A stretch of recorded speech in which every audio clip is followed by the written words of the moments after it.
Friends, నేను మీకు గతంలో యూనివర్సల్ ఏసీ బోర్డుతో ఏసీ బోర్డులను ఎలా రన్ చేయాలన్నది మీకు ఒక స్వింగ్ మోటార్ గురించి మిగతా దాని గురించి చెప్పాను. ఇప్పుడు నేను ఈ వీడియోలో చూపించబోయేది ఏంటంటే డీసీ మోటార్ని మనం యూనివర్సల్ బోర్డుకి ఎలా కనెక్ట్ చేయాలన్నది ఇంపార్టెంట్ చెప్తున్నాను. ఎందుకంటే చాలామంది ఈ డీసీ మోటార్ని పెట్టాల్సిన విధానంలో కాకుండా వేరే విధానంలో పెట్టి చాలా ఇబ్బంది పడుతున్నారు. వాళ్ళ కోసం ఈ వీడియో. ఇప్పుడు చూడండి, మీకు యూనివర్సల్ బోర్డు తాలూకు అట్టపెట్టి ఇలా ఉంటుంది. యూనివర్సల్ బోర్డు ఇలా ఉంటుంది. ఈ బోర్డులో మీరు చూసినట్టయితే ఒక ట్రాన్స్ఫార్మరు, ఇదిగోండి దీని తాలూకు ఏసీ కనెక్షన్స్, డీసీ కనెక్షన్స్ ఉన్నాయి. నెక్స్ట్ పర్ఫెక్ట్గా గమనించాల్సింది ఏంటంటే ఇక్కడ మీకు గమనించండి, చూపిస్తాను. ఇది యూనివర్సల్ డీసీ మోటార్ తాలూకు పిన్స్. ఈ పిన్స్లో మనం బాగా దగ్గరగా గమనించినట్టయితే చూడండి, ఇక్కడ 4 పిన్నులు పక్కపక్కనే ఉన్నాయి. ఒక 4 పిన్నులు పక్కపక్కనే ఉన్నాయి. 1 2 3 4. ఇక్కడ కూడా 4 పిన్నులు దగ్గరగానే ఉన్నాయి. ఇక్కడ కూడా ఉన్నాయి 1 2 3 4. ఇక్కడ ఒక పిన్ గ్యాప్ వచ్చి మనకి ఇక్కడ ఇలా వచ్చింది. ఇప్పుడు వీటిలో ఏంటంటే ఈ చివరి పిన్ డమ్మీ. ఇప్పుడు యాక్చువల్గా ఇందులో ఈ 4 ఈ చివరిది, ఈ 4 ఈ చివరి ఒక పిన్ను, ఈ చివరి పిన్ను చూసుకోవాలి. మీరు ఇలా గమనించినట్లయితే పక్కనే ఉన్న పిన్నులు మనం సెట్ చేసుకోవాలి. మీరు బాగా గమనించాల్సిన విషయం ఏంటంటే ఈ చివర ఉన్న పిన్నులు ఏదైతే ఉన్నాయో చూడండి, ఇవి 300 volts DC. 300 volts DC pin ఎప్పుడైతే మనం ఈ జాక్ పిన్ మనం ఎప్పుడైతే రివర్స్ పెట్టామో, పెట్టిన మరుక్షణం ఇమీడియట్గా మోటార్ కాలిపోతుంది. ఇలా పెట్టినట్టయితే చూడండి, ఇలా ఎట్టి పరిస్థితులను పెట్టకూడదు. చూడండి, మనకి 300 వోల్ట్స్ అన్నది ఇందులో స్పష్టంగా కనపడుద్ది. చూడండి, ఈ రెడ్ కలర్ వైర్ ఏదైతే ఉందో అది డీసీ 300 వోల్ట్స్. ఇదిగోండి, ఇది నేను పెట్టింది ఎల్జీ మోటార్. ఇది చూసుకోండి, ఇది ఎల్జీ. ఈ మోటార్ ఎల్జీలోనూ ఉంటుంది, నెక్స్ట్ హిటాచీలో కూడా ఉంటుంది, ఇంకా కొన్ని బ్రాండ్స్లో ఉంటుంది. బట్ నేను ఫేమస్ బ్రాండ్సే చెప్తున్నాను. ఎల్జీ, హిటాచీలో వచ్చేది ఒకటే మోటరు. హిటాచీలో కూడా మళ్ళీ 2 రకాల మోటార్లు ఉన్నాయి. కాదు, హిటాచీలో చిన్న పిన్ వచ్చిన మోడల్, ఎల్జీది హిటాచీది ఒకటే. ఇది ఈ పిన్ చూసినట్టుగా. నెక్స్ట్ ఇదిగోండి, ఇది శాన్యో. ఇప్పుడు ఈ శాన్యోలో కూడా మీరు చూసినట్టయితే ఇది శాన్యో మోటార్. శాన్యో కూడా మీరు చూసినట్టయితే ఈ రెడ్ కలర్ వైరు బాగా గుర్తుపెట్టుకుని, ఈ రెడ్ కలర్ వైరు ఒకవేళ మీకు రెడ్ లేకపోయినా ఈ 4 పిన్ నుంచి దూరంగా ఏదైతే ఉందో, ఇదిగోండి ఈ 4 పిన్ నుంచి దూరంగా ఉంది, చూపిస్తాను. ఇదిగోండి 4 పిన్ దూరంగా ఏదైతే ఉందో ఈ కలర్ మనం స్పెసిఫిక్గా చేసుకోవాలి. డైకిన్లో ఇలా ఉండదు. డైకిన్లో ఈ కలర్ వేరేగా ఉంటుంది. ఏ కలర్ ఎలా ఉన్నా సరే ఈ 4 పిన్లు డీసీ, లో వోల్టేజ్ డీసీ. ఈ ఏదైతే దూరంగా ఒక 2 పిన్నులు చూడండి, ఇదిగోండి ఇక్కడ ఇట్లా ఒక 2 పిన్నులు వేరియేషన్లో ఉంది. చూడండి, ఇక్కడ 2 పిన్నులు వేరియేషన్ ఉంది.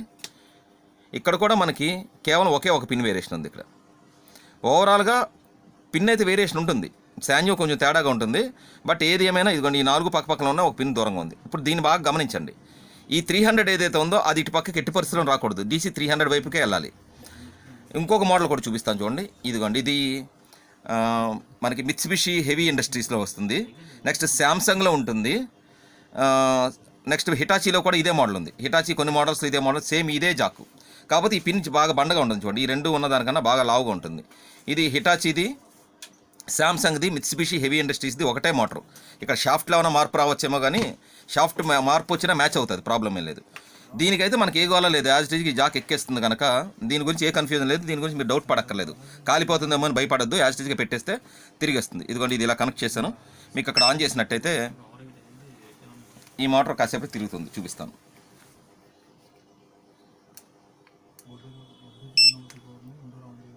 ఇదిగోండి, ఈ మోటార్ తిరుగుతుంది. ఈ మోటార్ గురించి మీకు ఏ కన్ఫ్యూజన్ లేదు. ఎందుకంటే ఈ జాక్ రివర్స్ ఎక్కి క్వశ్చన్ కూడా లేదు. ఇది ఒరిజినల్ జాక్ ఇచ్చేసాడు, కానీ మీరు ఇబ్బంది పడక్కర్లేదు. ఇది మిత్సుబిషి హెవీ ఇండస్ట్రీస్ది, హిటాచీది, నెక్స్ట్ శాంసంగ్లో వచ్చి మోటార్ ఇదే. మొత్తం మూడింటికి ఒకటే మోటార్. మీరు ఎప్పుడైనా మిత్సుబిషి హెవీ ఇండస్ట్రీస్ది కనుక మీకు మోటార్ దొరకనట్టయితే కళ్ళు మూసుకుని శాంసంగ్లో ఈ మోడల్ జాక్ ఉన్న మోటార్ ఖచ్చితంగా వేసేయచ్చు, ఏ డౌట్ లేదు. కాకపోతే ఏంటంటే శాంసంగ్ది కొంచెం షాఫ్ట్ పొడుగు వస్తుంది, బ్లోయర్లో ఒక షాఫ్ట్ వెళ్తుంది. దీనివల్ల మీకు వచ్చే నష్టం ఏమి లేదు, అంతవరకు కన్ఫర్మ్. నెక్స్ట్ ఇది కాకుండా ఉన్న పిన్ల గురించే జాగ్రత్త. ఇప్పుడు నేను దీన్ని ఆఫ్ చేస్తున్నాను. ఇప్పుడు ఈ మోటార్ తీసాను. ఇప్పుడు ఇక్కడ ఉన్న మోటార్లు మనం ఎలా ఎక్కించాలన్నది చూసుకోండి. ఇప్పుడు ఇది ఎల్జీ, మనం చెప్పినట్టుగానే చూసుకోండి. ఇక్కడ మనకి దగ్గరగా చూసినట్టయితే ఇదిగోండి పిన్నులు దూరంగా ఉన్నాయి, గమనించుకోండి. ఇది 2 పిన్నులు దూరంగా ఉంది కదా. ఇప్పుడు ఈ మోటారు మనం ఇక్కడ సెట్ చేయగానే యాక్చువల్గా ఏంటంటే ఈ డమ్మీ పిన్లోకి 300 పిన్ వెళ్తుంది. అప్పుడు మనకు మోటార్ కాలదు. అంటే మనం ఎప్పుడు ఏం చేయాలంటే డీసీ సైడ్ ఉన్న పిన్నులు ఖచ్చితంగా మ్యాచ్ అయ్యేటట్టు చూసుకోవాలి. ఇదిగోండి, డీసీ పిన్ జాక్ మ్యాచ్ అయింది. ఇప్పుడు ఇలా పెట్టినట్టయితే మోటార్ తిరుగుతుంది. ఇది పర్ఫెక్ట్. ఎల్జీది, హిటాచీలో కొన్ని మోడల్స్, ఇంకా మార్కెట్లో ఉన్న లాయిడ్ చాలా వరకు డీసీ మోటార్లు ఇలా మ్యాచ్ అవుతాయి, చూసుకోండి. అంటే మనం ఏం చేయాలంటే డీసీ సైడ్ పిన్నులు పర్ఫెక్ట్గా మ్యాచ్ అయినట్టు చూసుకున్నట్టయితే ఈ పిన్ను యాక్చువల్గా ఈ రెండు 300 కానీ ఈ 300 పిన్ ఏ డీసీకి రాలా, ఇందులో ఉన్న డమ్మీ పిన్లో కూర్చుంది.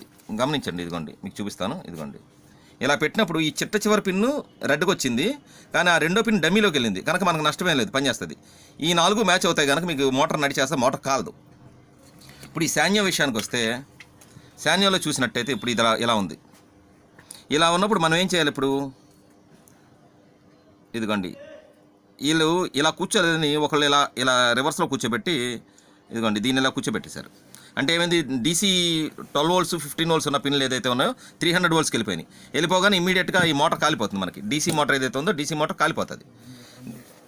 అలా కాలిపోయినప్పుడు మళ్ళీ మనమే ఖచ్చితంగా మళ్ళీ మోటార్ కొనాల్సి వస్తుంది. కొన్ని మోటార్లు దొరకవు. శాన్యో అన్న మోడల్ మార్కెట్లో అమ్మిన యూనిట్లే ఒక 50,000 యూనిట్లు అమ్మి ఉంటారు మొత్తం, ఆంధ్రప్రదేశ్ మొత్తం కలిపి 50,000 యూనిట్లు కూడా అమ్మి ఉండరు నాకు తెలిసి. దీని తాలూకు స్పేర్ పార్ట్స్ దొరకడం కష్టం. ఇప్పుడు దీన్ని ఎలా బిగించాలంటే ఇదిగోండి సింపుల్ చూసుకోండి. మనకిప్పుడు యువతలో ఒక పిన్ను డమ్మీ ఉంది, దీన్ని వదిలేండి. ఈ 300 ఇక్కడికి వెళ్తుంది. ఇదిగోండి ఇప్పుడు ఇది సరిగ్గా కూర్చోబెట్టినప్పుడు ఈ చివర ఒక పిన్ మిగిలిపోతుంది. మనం అలా కూర్చోబెట్టాలి తప్ప ఇలా ఎలా పడితే అలాగా మనకి ఎలా గుచ్చితే అలా గుచ్చేస్తే మాత్రం మోటార్లు కాలిపోతాయి. ఇదిగోండి ఇలా మనం గుచ్చినట్టయితే పర్ఫెక్ట్. ఈ శాన్యో అయినా పనిచేస్తుంది. ఇదిగో ఈ చివరి పిన్ డమ్మీ ఉంది, దానివల్ల నష్టమేం లేదు మనకి. విఎస్పి ఇది. ఇదిగోండి ఇందులో రాసి ఉన్నాయి చూడండి, మనం చూసి గమనించవచ్చు. వీటిలో కూడా ఇదిగోండి గ్రౌండు, విసిసి, ఎఫ్జి, విఎస్పి ఈ పిన్నులు మనకి. ఇవి మనం చూసుకుని పర్ఫెక్ట్గా బిగించుకోవాలి తప్ప జాక్ ఎలా పడితే అలా, అంటే రివర్స్లోను ఫార్వర్డ్లోను ఎలా ఎక్కితే అలా ఎక్కించకూడదు. యాక్చువల్గా ఈ పిన్ అయితే మనకి రివర్స్ ఎక్కే అవకాశమే లేదు, కానీ మిగతా పిన్లు రివర్స్ కూడా ఎక్కేస్తాయి. అలాంటివి ఖచ్చితంగా మనం గమనించుకుంటూ ఉండాలి. మనం ఈ అడుగువైపు మనం ఒకవేళ గమనించినట్టయితే అడుగువైపు చూసుకోవచ్చు. ఇదిగోండి ఇక్కడ మీకు చెప్పినట్టుగా ఇది 300 డీవియేటెడ్గా ఉంది. ఇదిగోండి ఈ కెపాసిటర్ ఉన్నది, ఇది 300 వోల్ట్స్. ఈ తర్వాత ఉన్న పిన్లు ఇదిగోండి ఇక్కడ ఉన్నాయి. ఈ ప్రకారం చూసుకోవాలి మనం. ఇది గ్రౌండ్, మళ్ళీ ఇక్కడ వచ్చిన పిన్స్ ఒకలా వచ్చినాయి. అంటే 300 రివర్స్ అవ్వనంత వరకు మోటార్ 80% కాలదు. 300 వోల్ట్స్ ఎప్పుడైతే 12 వోల్ట్స్కి వెళ్ళిందో మోటార్ ఇమీడియట్గా కాలిపోతుంది. డీసీ మోటార్ మనకి చెప్పను కూడా చెప్పదు. ప్లగ్ పెట్టి స్విచ్ ఆన్ చేయగానే ఇమీడియట్గా మోటార్ నుంచి పొగ వచ్చేస్తుంది, లేకపోతే మోటార్ జామ్ అయిపోద్ది, లేకపోతే ఈ యూనివర్సల్ బోర్డులోనే ఫ్యూజ్ కొట్టేస్తుంది. ఓకే ఫ్రెండ్స్, మీరు దీన్ని గమనించి మాత్రమే ఈ యూనివర్సల్ డీసీ మోటార్ బోర్డుని వేయగలరు. ఏసీ మోటార్ బోర్డులో, యూనివర్సల్ ఏసీ మోటార్ బోర్డులో ప్రాబ్లం ఏం లేదు. ఏది ఎటు పెట్టినా మహా అయితే తిరుగుతుంది, లేకపోతే తిరగదు, కానీ మోటార్ మాత్రం కాలదు. డీసీ మోటార్ బోర్డు మాత్రం ఖచ్చితంగా తప్పు పెడితే మాత్రం ఇమీడియట్గా కాలిపోతుంది. 80% గుర్తుపెట్టుకోండి. 300 వోల్ట్స్ పిన్ను ఈ చివరి స్టెప్ దూరంగా ఉన్న డీసీ పిన్కి మాత్రమే రావాలి. అలా కాకుండా వేరేగా పెట్టినట్టయితే మోటార్ తిరక్కపోగా మోటార్ కాలిపోతుంది. మీకు ఒకవేళ ఈ మోటార్ పెట్టడంలో ఏదైనా డౌట్ ఉన్నట్టయితే మీ మోటార్ రిమూవ్ చేసి బోర్డు మోటార్ తీసుకొచ్చి మీకు డౌట్ ఉంటే మా దగ్గర క్లారిఫై చేసుకెళ్ళండి. అంటే నా దగ్గరికే రమ్మని చెప్పట్లేదు, ఏసీ బోర్డు చేసి ఏ మెకానిక్ దగ్గరికి వెళ్ళండి. వాళ్ళు మీ డౌట్ క్లారిఫై చేసి మోటార్ని తిప్పి మీకు అవుట్పుట్ చూపించిస్తారు. వాళ్ళకి ఎంతో కొంత పే చేస్తే సరిపోతుంది. అంతేగాని మన మోటార్ పోయిందనుకోండి 2000 ఉంటుంది మోటార్. దాంట్లో అటు కస్టమర్తోనూ ఇటు మన ఏసీ టెక్నీషియన్స్ మిత్రులు అందరూ ఇబ్బంది పడతారు. కనుకే నేను ఈ వీడియో చేశాను. Thank you friends, thank you for watching this video. నా వీడియోని మీ యూట్యూబ్ ఛానల్స్లో షేర్ చేయొచ్చు, లేకపోతే మీ తాలూకు వాట్సాప్ నెక్స్ట్ సోషల్ మీడియా ప్లాట్ఫామ్స్లో షేర్ చేయగలరని ప్రార్థిస్తున్నాను. బాయ్.